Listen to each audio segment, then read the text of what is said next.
All right, so this thing just keeps getting knocked down. Extreme to the other, right? So I got a request to go over the discussion board for organic 2. So let me go ahead and bring up the discussion board. And where are you at?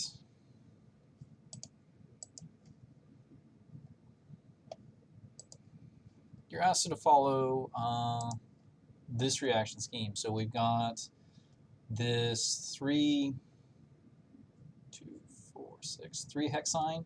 We've got ozonolysis. We've got NaNH3, potassium permanganate, Jones reagent here, chromic acid, ozonolysis here, and then followed by whatever reagent F is. So let's work through this piece by piece. So when it comes to ozonolysis, particularly with alkynes, what we're going to do is we're going to cut the triple bond and we're going to replace it with a carboxylic acid. So we've got 1, 2, 3 carbons. And so this ends up, zoom it in for you. So this compound here, propionic acid, ends up being our first compound, A. Now, lithium aluminum hydride here, this is our far more aggressive reducing agent. So unlike something like sodium borohydride can't reduce a carboxylic acid. Oh, good for that, YouTube. Lithium aluminum hydride here is going to completely reduce this down to the alcohol, and what we're going to end up with is 1-propanol. So A here is going to be the propionic acid, and then B here is going to be 1-propanol. Now, big thing with this NaNH3, this is going to add a hydrogen to the double bond. Specifically, it's going to add it in the trans position. So if we take our alkyne, let me get rid of that.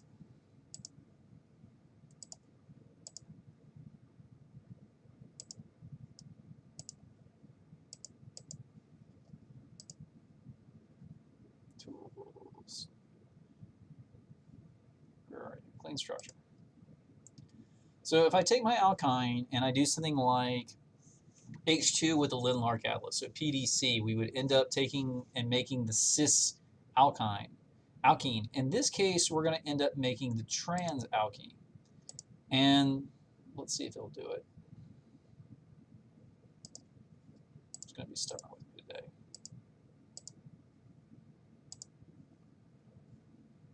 So when we do the NaNH3, we end up making the alkene, but we end up making the alkene in the trans configuration. Oh, it's going to be stubborn today.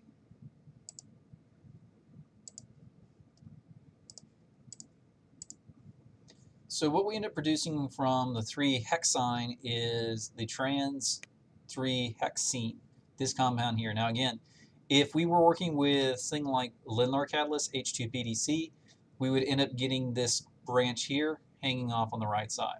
So now this is going to be compound C. So what happens with potassium permanganate? Well, potassium permanganate is going to give us oxidation, or it's going to give us, at low temperatures, it's going to give us the, sort of the backup. Sorry, I'm trying to get this all on the screen at once. Okay, so there are two things you can produce with potassium permanganate. If you're at high temperatures, high concentrations, this will actually end up splitting and give us the aldehyde, and further oxidation give us the carboxylic acid. So what you see down here is the dialdehyde. So this is telling you that whatever was produced up here, if you look at the H2SO4, Na2Cr2O7, H2O, this is an oxidation reaction. So the tip off here is that whatever we produce in D, we oxidize to these ketones. And where are you? Specifically, when we do potassium permanganate, this is a cis addition. So we're going to have to specify here, and this is going to be the hard part for this problem, that, actually no, I don't want that, I want the solid bond.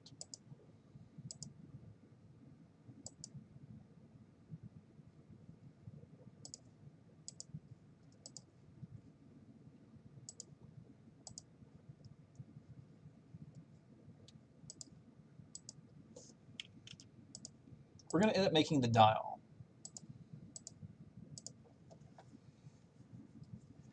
And because these are on the same side, these are going to end up, this is going to end up being the meso complex. So you do need to specify the stereochemistry here, but this is a meso 3,4-hexadiol. So we end up producing 2 alcohols with potassium permanganate for D, and this ends up being our final compound.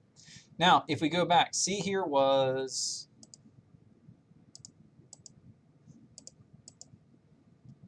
the cis alkane. C to E ozonolysis is just going to clip our double bond, and we're going to end up producing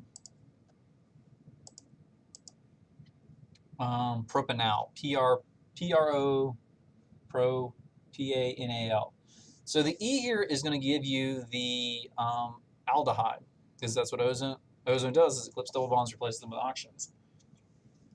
And then for F, how we can convert this ethanol or this propanal into the alcohol, there's actually two options here.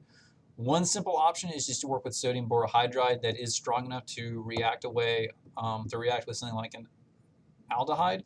The other option is H2PT, hydrogen platinum. That will also give you the same conversion, but that's all it really takes. So that's the discussion board for organic today. You're going to take the alkyne, reduce carboxylic acid, reduce it down to the alcohol. This is going to give you the transalkene. If we take potassium permanganate, this is going to give us the diol for D. And if we take the same alkene, react it with ozone, this is going to give us the aldehyde. And then we need a reducing agent like H2PT or H2Ni or sodium borohydride to convert us back to the alcohol. So yeah, that was the only request I had today for questions. So I've got the chat up in the side. I'm going to work on grading lab reports because next week's spring break and I want to grade them. So if you got questions, put them up in the chat bar. Otherwise, I'm going to be working on grading lab reports.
Just see the comment. I'm stuck on test material 3, question 22 for organic 1 homework. So let me bring up the organic 1 homework. Let's take a look at it.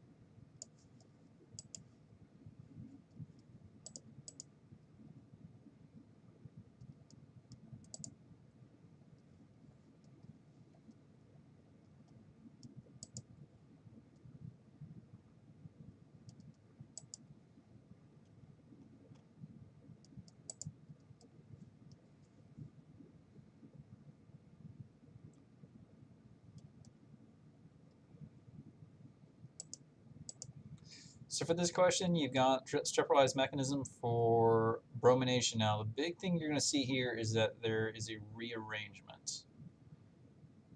So we've got 1, 2, 3. Yep, we're going to get some rearrangement here. So the first thing it's going to ask you to do is draw the mechanism. So we're going to start out with protonation of the alcohol. So we're going to have the alcohol attach the hydrogen, and then the hydrogen break between the hydrogen and bromine. And then our final product here is going to be the hydronium alcohol.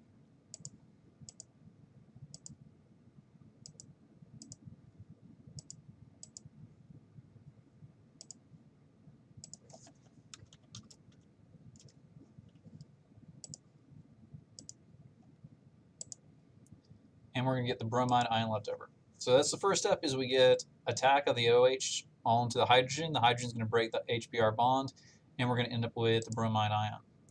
Next step, we're going to have cleavage of the oxygen-carbon bond. And I would be curious here, so your part 1, 2, 4, let's see what they do. So I don't know if they're going to break the carbocation rearrangement to 2 steps or not, but we'll know pretty quick.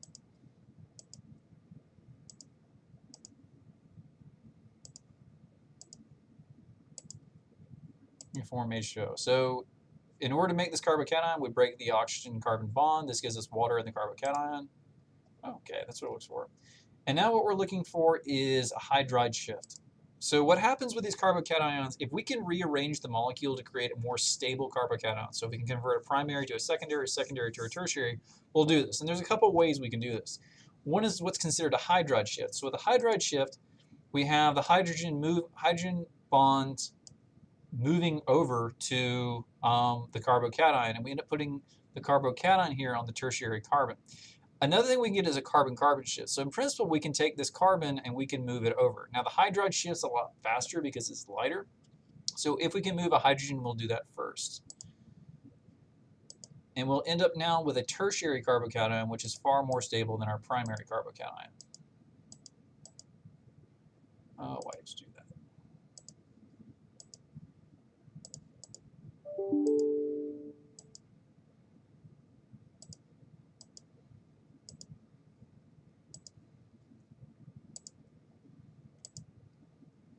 So we get this hydride shift, and then the last one, the BR attack. Pretty straightforward, although they're missing the bromine.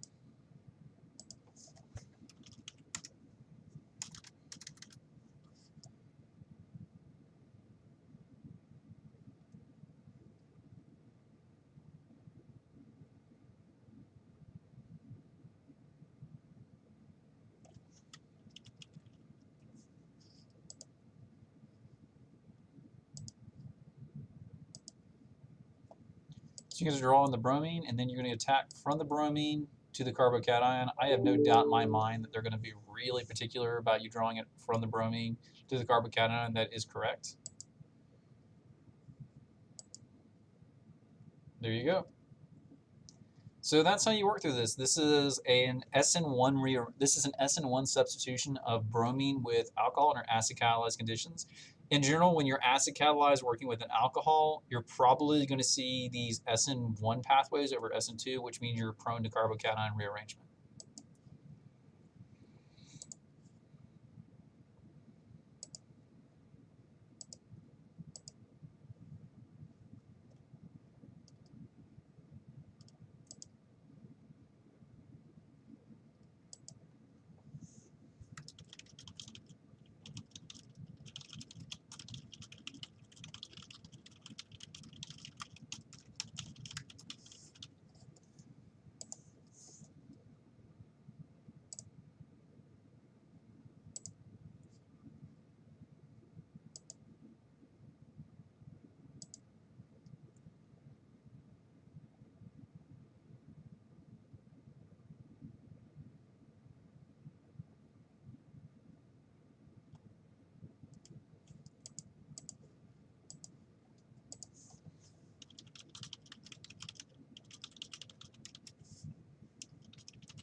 Hey, you're welcome.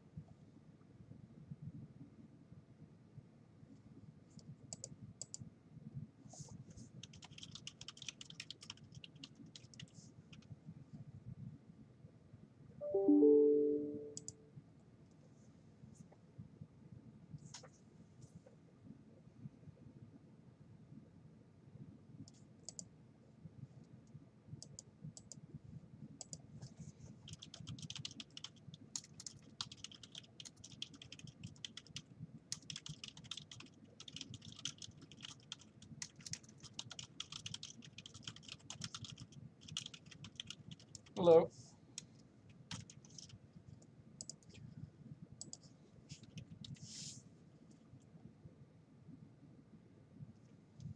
Yes, give me just a minute to add up the points on this assignment.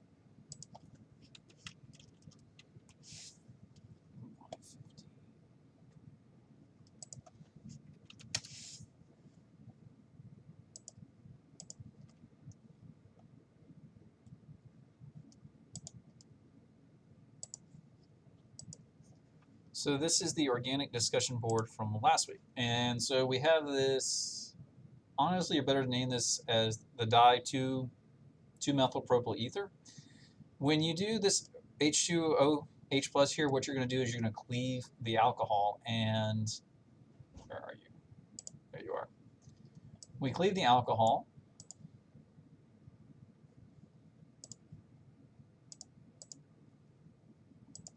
We end up getting this 2-methyl 1-propanol.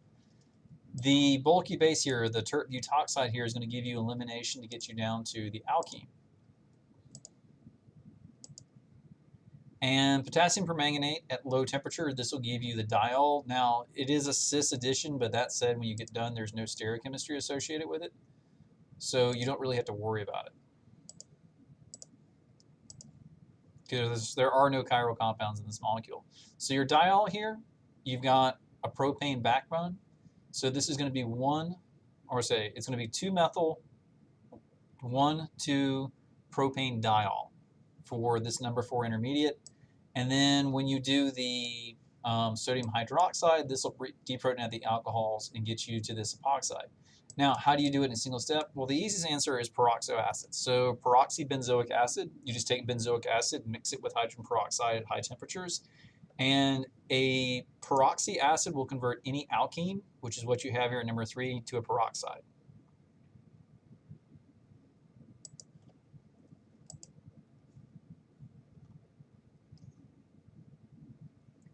As far as the naming goes, bring it back up.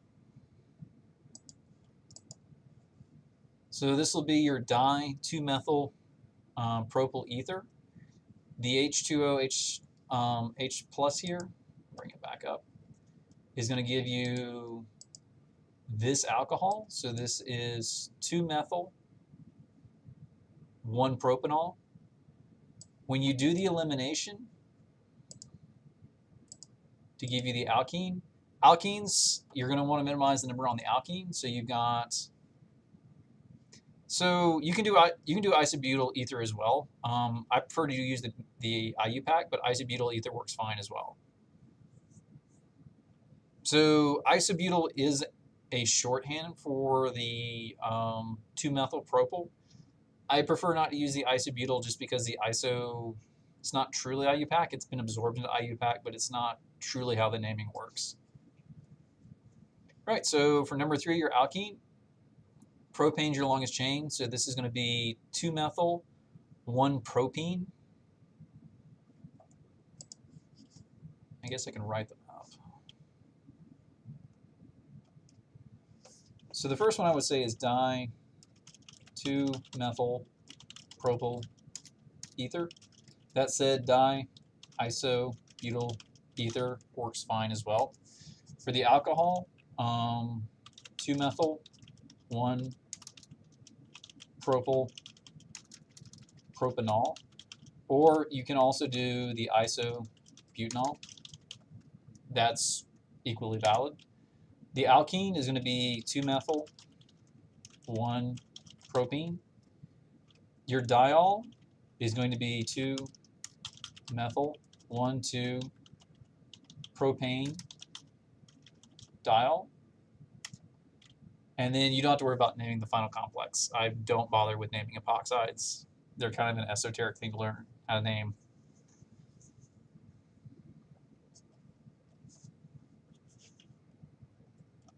So these are your final complexes. Well, the starting complex. The di-2-methylpropyl ether, or diisobutyl ether if you want to call it that, 2-methyl 1-propanol, or isobutanol if you want to call it that, 2-methyl 1-propene, and 2-methyl 1,2-propane diol. Propane, diols act just like alcohol. So you're going to see the strong parallel there. 1-propanol, instead of just saying propanol, you say 1,2-propane diol. And the diol just indicates that there are 2 alcohols. If you had a triol, 1,2,3-triol.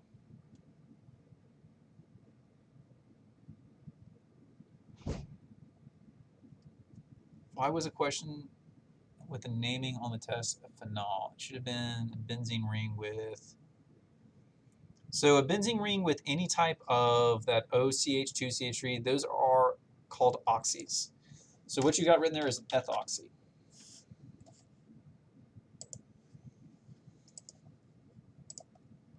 So let's say I have this compound.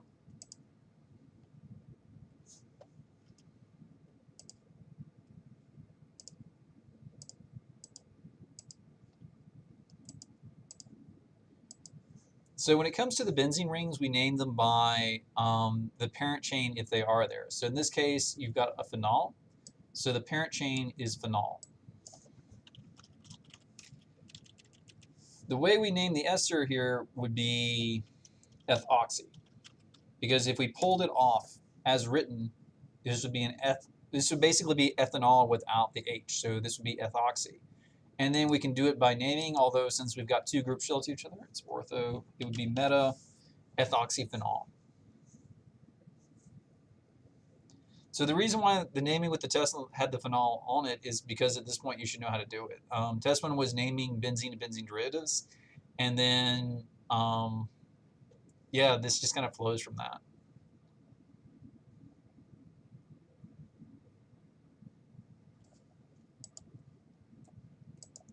But if you ever see this OH with a benzene ring, particularly for simple molecules, the phenol is the parent. And there are exceptions. Like we try to keep the test here pretty straightforward. If you had something like this,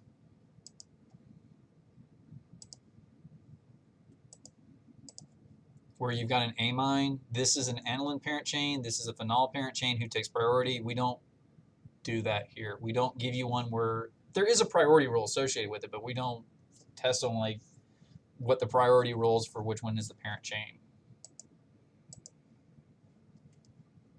But if you see something like a phenol or an amine or benzoic acid or something like that, that's going to be the parent of the benzene ring.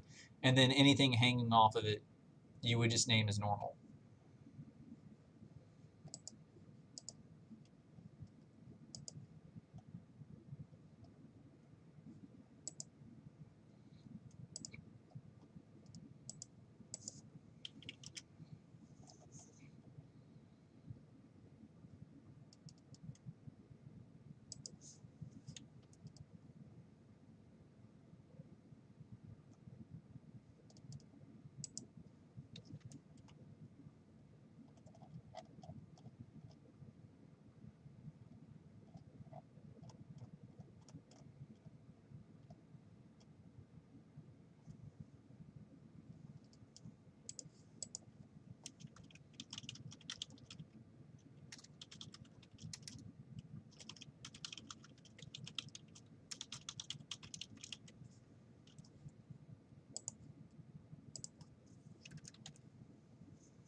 Let me check the test then.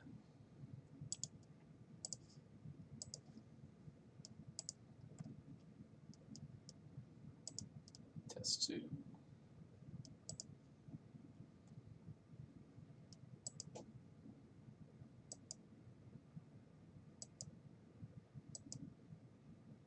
have to give me a minute to find it. It does the test in random order.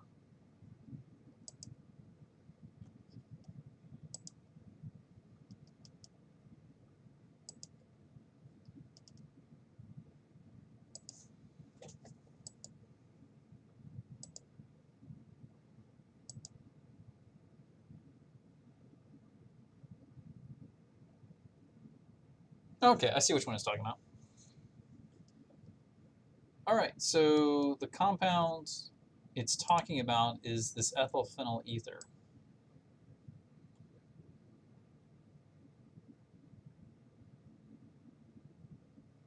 So it's not a phenol that's on the test. It's an ether. So ether is Orgo 1, and we talk about a little bit in the start of Orgo 2. So there are a few ways to name ethers. We prefer I prefer the functional group naming because it's a lot easier. So let me draw a simple example just so I don't give out my test questions.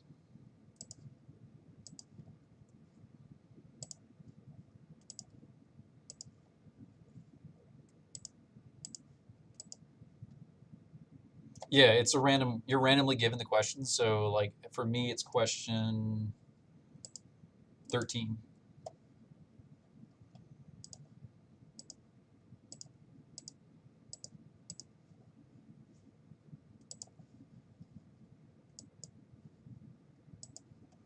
So let me bring up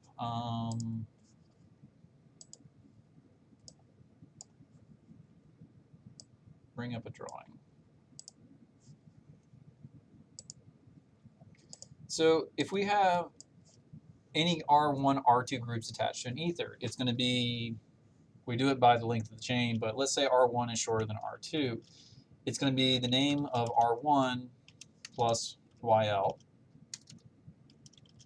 plus name R2 plus YL ether.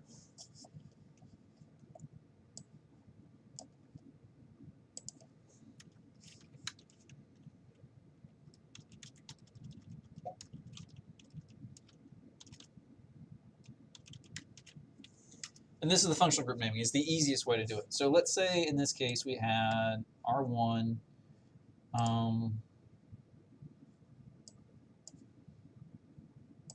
so hypothetically,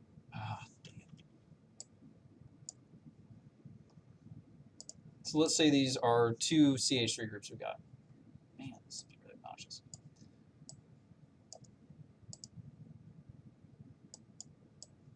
Now, if they're the same, we would use the dye, but let's say we've got two groups here. In this case, we have ethyl, methyl, ether.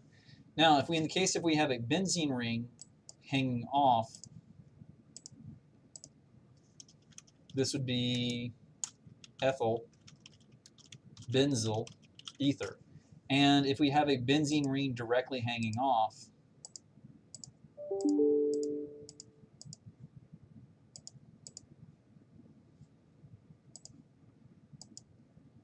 like this, we have ethyl, phenyl, ether.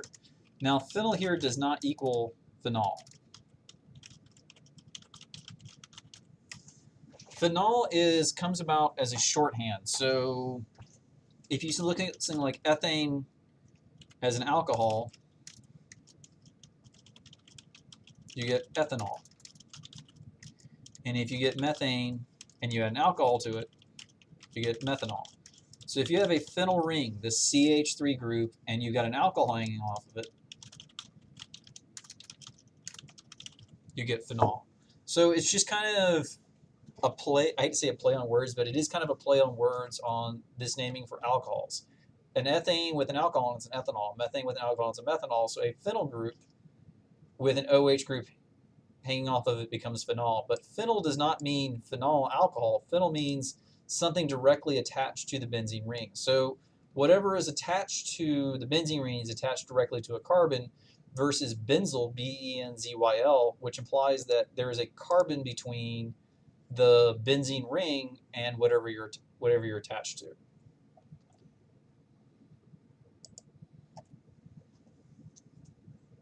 So for the example on the exam,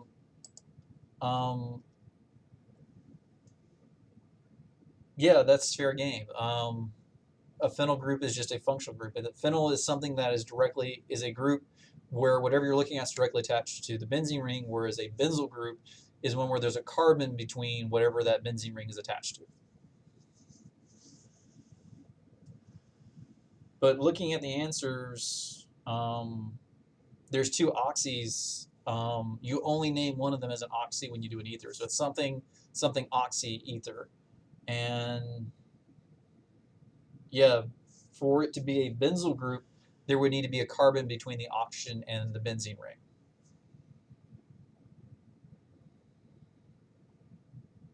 And there's no such thing as a benzene when it comes to naming.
Really doesn't seem to be much more activity out there. So again, if you have your questions, feel free to email them out. Also, keep in mind next week's spring break, so there's no live streams next week.